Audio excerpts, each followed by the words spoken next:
All right, we're continuing to paint Delwyn, who is the party's cleric and a cleric of Lathandar. So last time we painted a lot of the inner robes, pants, tunic. Today we're going to focus on the outer cloak and really tie in two things. As a worshipper of Lathandar and having the player's favorite color be yellow, we're going to make this yellow into orange, so representing sunrise and fire and light, and tie in the player's favorite color. So we're going to start at the top with a bright yellow and then bring that down into a red-orange. That'll also tie back into the inside of the cloak, so it'll be like a full rainbow from the upper inner hood all the way down the inside of the cloak and then up the outside. So just continuing on with that theme. And we will actually put in a little more detail, but because this video is going to be fairly long, just because of the amount of blending, we'll have to do that in the next section or the next time we sit down to paint. But Delwyn is, as mentioned, a cleric of Lathandar. In game, as we continue to move week by week, the personality of Delwyn, who has a noble courtier background, he's really finding himself out of his element as the party is facing down all kinds of obstacles and realizing that the titles and comforts are very hard to let go in assuming the adventurer's life. So he is starting to really come to terms with the adventuring lifestyle. As we work on these paint colors, lots of blendings. That's why this video is so long for this transition from the light yellow down. It's going to take a long time to blend really well, have good coverage over the primer colors, and make sure that we don't have super visible transition lines. We want this to look like just real well blended dye in a fabric. Because we're doing kind of a rainbow or ombre effect, it is a little more challenging to do the highlighting and shading. So we'll step that up in a future video. You'll see there aren't big massive shadows in the cloak and the folds, and then real bright highlights on the upper ends. Again, we'll address further detailing of the cloak in another video once I get to sit down and paint some more.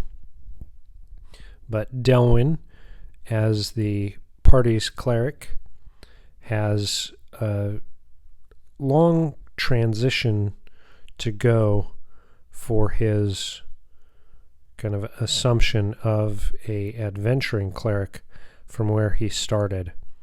So as mentioned, he's starting to see that the adventuring life is extremely dangerous, and having to deal with all different types of personalities, Dell is really starting to try to find where he fits in the world that they're exploring. Having left the courts of nobles and dealing with more being looked at as a subject and under suspicion on occasion, is really coming to a head for Delwyn. His noble background and courtier background and kind of being sheltered by the temple have not led him in a super street savvy way to embrace the outside world, so to say. So it's pretty interesting to see. And of course some of that leads into some inner party conflict with the other characters as well, who don't have massive variations on who's important based on nobility or rank and title.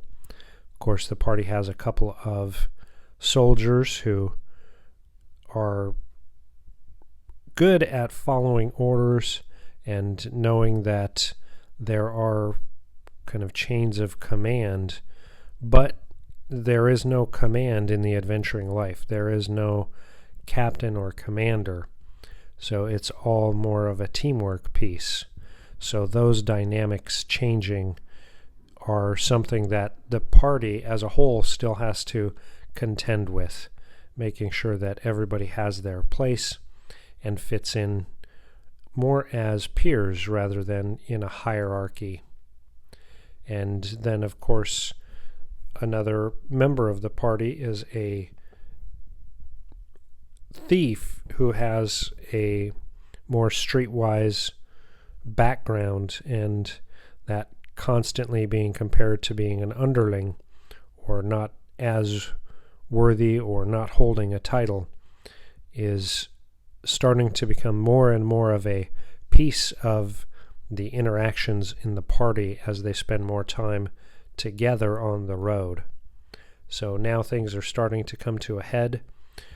It's going to be interesting to see how Dell deals with the inevitability of when people start kind of putting him in his place and showing that they are more peers and not subjects or underlings based on title.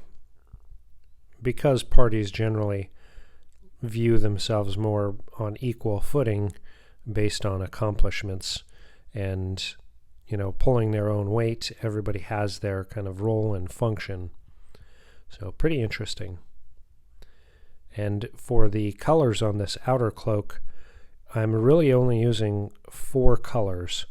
So I've got a bright yellow and a medium yellow, orange and red, and then just blending them bit by bit into darker and darker shades or redder and redder shades. Here on the lower cloak is where you'll see we don't get an opportunity to do a lot of massive shading and highlighting like you would if you were doing a single colored coat or fabric. And with this one here, because it's got the kind of draping sleeves, wanted to try to keep it in line with the outer cloak, so if the figure had their hands at the sides, it would be kind of more in line with each other. So moving down into oranges from the yellows, just blending, and continuing to use thin paints, and that often leads to several coats, and especially as you're getting into some of the more reds and oranges, as opposed to the medium yellows, they are thinner and don't cover that gray quite as well. It's kind of interesting how the various colors interact over top of primer layers. So you'll see a few times we'll set this down, we'll edit those out and pick it back up. That's really just to allow everything to dry, because we want to have a nice dry surface before we paint on the next layer. And just trying to be very mindful of details and make sure that the blending is nice and soft and gradual, so you don't have massive color shift and transition lines. And just again, multiple coats. It's all about just laying down multiple coats over top of each other so you get the good opacity that you want. Now, the party in their recent discoveries had returned a group of previous heroes to their kind of previous hall where the party themselves had gathered to spend time as an adventuring group. And they're getting close to 5th level, which was the actual originally planned starting point. But due to some calendar challenges, we started out on level 1, and I wanted to use the level 1 to 4 to kind of build in some more backstory pieces. So now as they approach level 5, the party will see kind of how their interactions with the regional area are going to impact the story arc. I'm kind of interested to see how those interactions have changed my original starting point. And here, just to spread in some time and allow more time for drawing, I'm going to start laying down some of the leathers and the brown of the staff, just the mid-tones, basically. And then I'll actually do a wash on the leather, just so I can start filling in some more details, and of course allow those oranges plenty of time to dry. Because if you don't let the paints dry, they're not going to cover as well. You're going to tear that paint away from the primer, and you're going to end up with real chopped up paint jobs. So you have to have patience sometime or move on to something else. And moving on to something else seemed like a good idea. With Delwyn, again, initially I had planned to use an armored miniature, but because of the way the player initially started playing Delwyn, he's not really looking for arms and armor to keep himself safe. He's looking for those around him to keep him safe. Because he's never had to keep himself safe in the temple, he's just not used to it. So moving to this wizard miniature instead of an armored cleric, I think makes a lot of sense for the player character.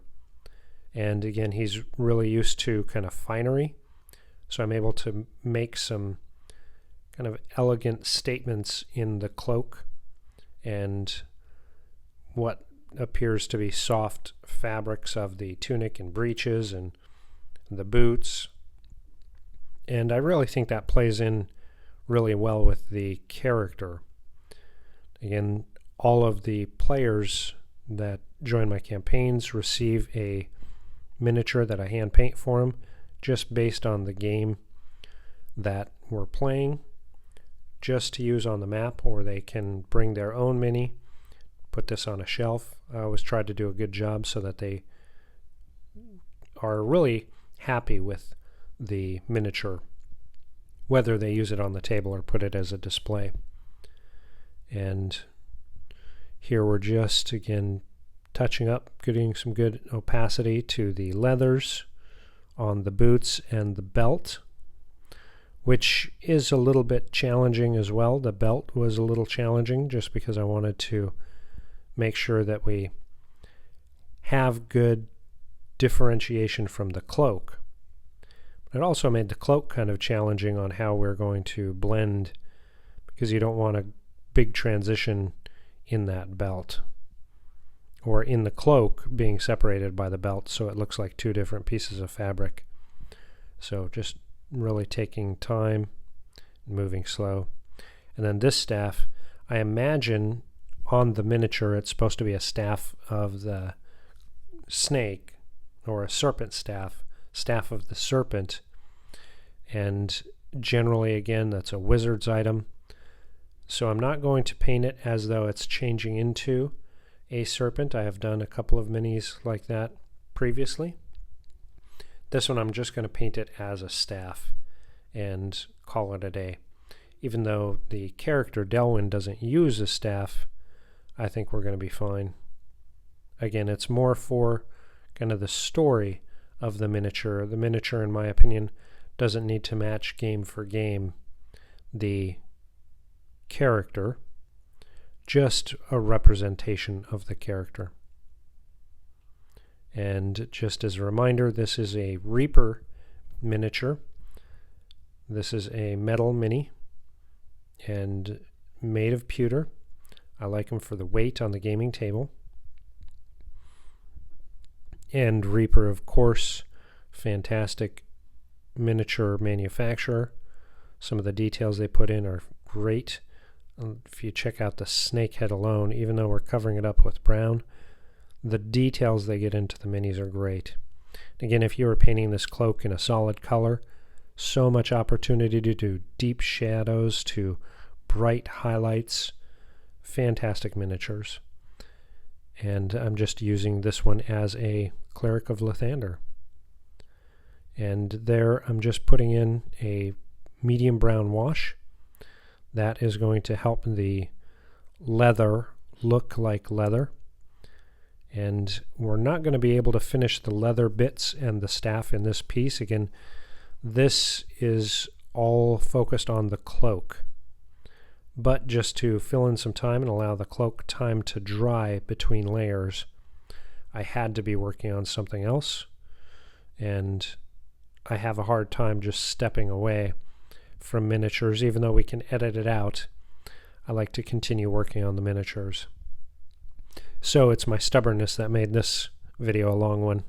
I do appreciate it if you watch. But just moving on to the cloak, getting into more red-orange. And this is just blendings from our orange into a red. And we'll carry it all the way down to the very base of the cloak. Once we get the cloak all done, we will go back in a different video, add a little bit of shading to really call out those wrinkles in the fabric or the flaps in the cloak. And we'll probably put some type of a symbol on the back for the symbol of Lathandar, which is going to be all done by freehand. Again, we'll do that in a different video.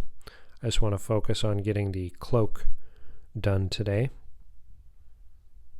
And you can see that medium yellow is the same yellow I used on the base. So kind of that midpoint of that miniature ties right back into the base. And by going into the reds here, it'll have good separation once we complete that base and get him all propped up on an exterior and separate those miniature elements from that slotted base. With Dell as the cleric, it's kind of interesting to see the way the player is utilizing the divination background. So definitely a support person. Generally, the first thing he's doing is giving a buff to the other player characters in hopes that they get the job done and keep him safe. Again, it's a great way that the player ties in the backstory of the character and utilizes the stats or the mechanics to support that play process, where Dell, the cleric, is definitely aware that he needs those around him to kind of take care of him and keep him safe. And he's going to do what's in his best interest to make sure that they can. So starting out with buffs, and then depending on the type of villain, using distance weapons like firebolts or spiritual weapons.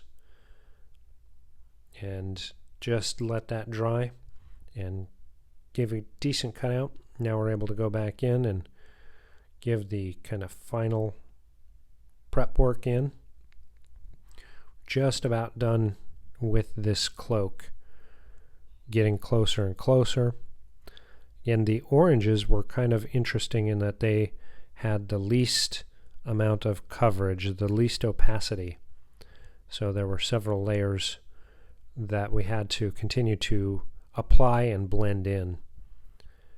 And the more you work with paints, the more you kind of learn some of these pieces, so you can be more prepped on your paint process. And the cloak here is definitely really good for a showpiece as well if you're looking at a miniature to do a display miniature with.